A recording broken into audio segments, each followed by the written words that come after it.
First, I want to tell you that it's not two sides, it's not a conflict. It's occupation and occupied people. It's something very important.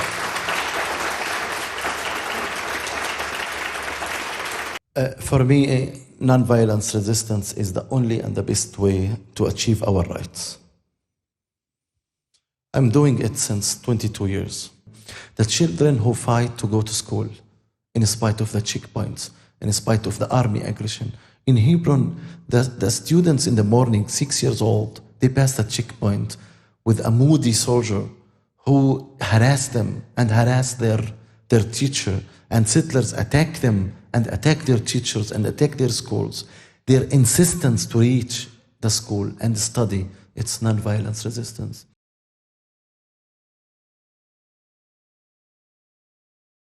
So in West Bank now, we have around 900 movement barriers and checkpoints. Hebron is the microcosm of the Israeli occupation and apartheid. So when you have two sets of law for different people in the same area, that's what hide. It's not apartheid. It's apartheid. Hide. If you don't like, to say apartheid because it's sensitive here, you say apart. Hide. One part is hiding the other part.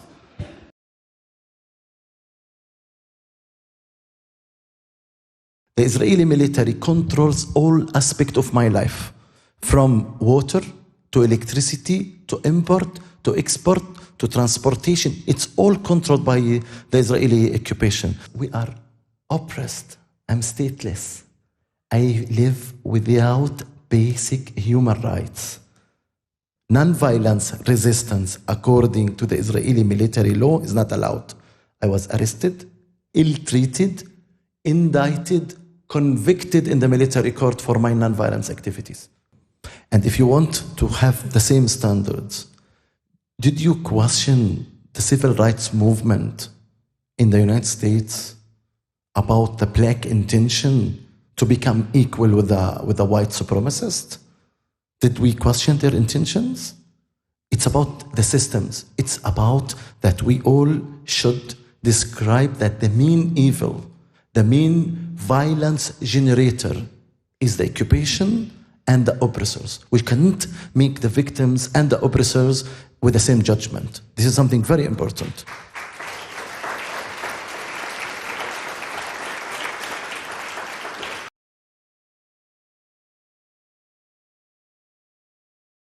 There are many people here, many German here, they support Palestinian rights to get food and shelter, against the starvation in Gaza, all of that. It's not only about food and shelter. We're not animals. It's about human being and the nation who deserves equality, justice, and freedom and state of law. This is what's it about. Do Palestinians have that? Do Palestinians have equal rights as the German people? Do Palestinians feel safe? Do Palestinians have enough services? Do Palestinians have enough social life? Do Palestinians have enough, the minimum dignity of any human being in the world? No. So it's not a conflict. It's not two sides. It's a country with a nuclear weapons, the most advanced military now in the world, almost with the high-tech and with the artificial intelligence. And there is no justification for occupation. There is no justification that I live all my life under occupation. There is no justification. Why? Why I have fears to come here? Why I have fear in Germany not to speak everywhere about apartheid? Why? Tell me, convince me as a human being, why it's not allowed in Germany to describe my life in a legal term according to the UN definition? Because the occupation is affecting free speech here in Germany, affecting free speech in the United States. Yeah. Part of it is that these terms, particularly if you use them as legal terms, demand consequences. And Germany has an answer to that. That's part of the problem. So it's very important to have this debate among our German friends that ending the occupation, it's good for the German democracy.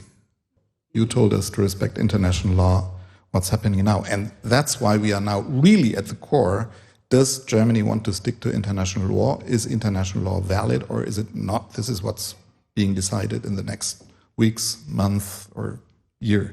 That's on the agenda now. Look to Norway, look to Spain, look to France. Now they are leading, and they are, German are always on top.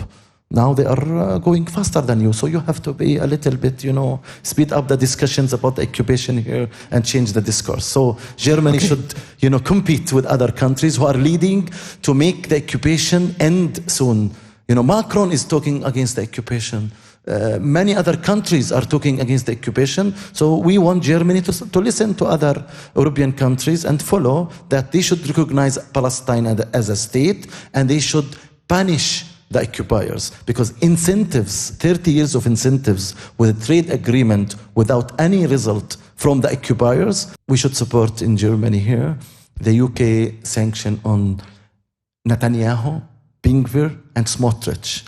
And it doesn't mean that you are against the Jews if you criticize the occupation. Criticizing the occupation is not anti-Semitism. We are here, as activists and as a movement.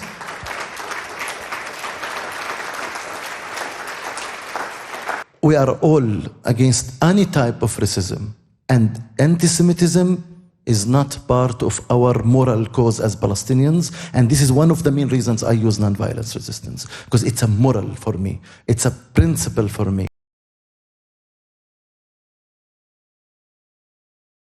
And I get a lot of messages on social media from people, and especially Jewish people, who are not politicized. Issa, this war is putting us in danger. This war is feeding anti-Semitism. This war is not for our protection. This war is not in our name.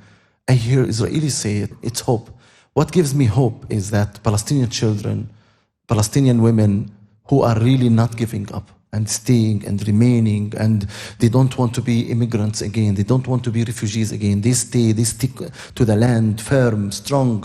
And the Palestinian community, which is getting close to each other, that's really hope to me. The Prime Minister of Israel is wanted to the International Criminal Court. That's hope. ICC is going after the settlements now. That's hope. That there is, we are now, we managed to use the international mechanism of peacemaking. So they are speeding up settlements. So if we don't stop them now, if we don't use the momentum of that great support coming to, against the occupation, we will have a dark future.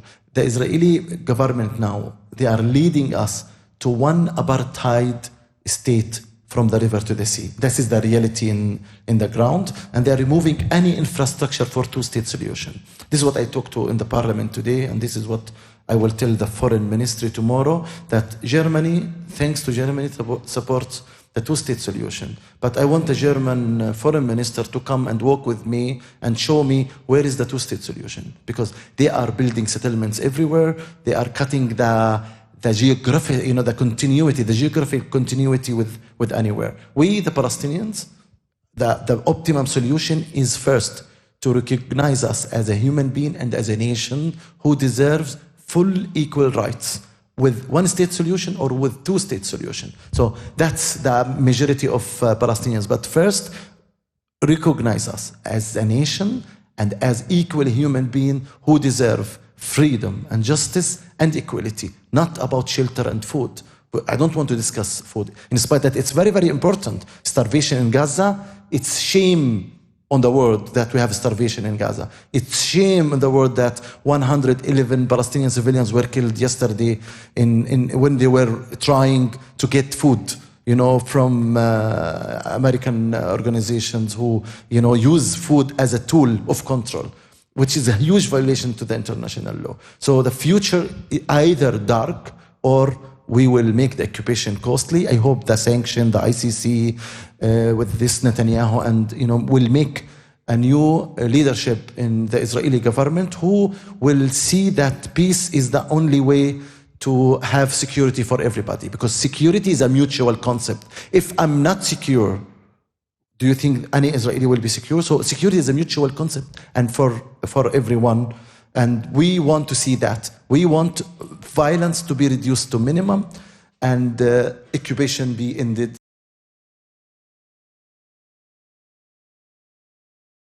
My philosophy is that the gap and the imbalance between the Palestinians and the Israelis is too big to make peace. So leveling up Palestinians. Think about creative, concrete ideas to level up Palestinian voices. So Berlin maybe has a twinship with, I don't know which Israeli city, with Tel Aviv. Do they have any Palestinian city? Twinship? No. So we want a twinship with a Palestinian city. This is leveling up Palestinians. Education, who works in education, level up Palestinian education by students exchange, by lecturer exchange, by research, by joint master theses, joint articles, joint papers. Now it's about the surveillance and the artificial intelligence. It's the interest of many researchers now. Hebron is the city of surveillance and artificial intelligence. You can study the ethics of the artificial intelligence and surveillance by visiting Hebron and understand how the military is using it as a tool to immigrate people from their homes. So Palestinian education to be leveled up, Palestinian sports to be leveled up, Palestinian economy to be leveled up, another publics in Palestine as this one. It will be great. So this is how we really create an infrastructure for Palestinians to be leveled up as Germany leveled up a lot of projects in Israel. Let's level up many projects in Palestine. And nobody will criticize you.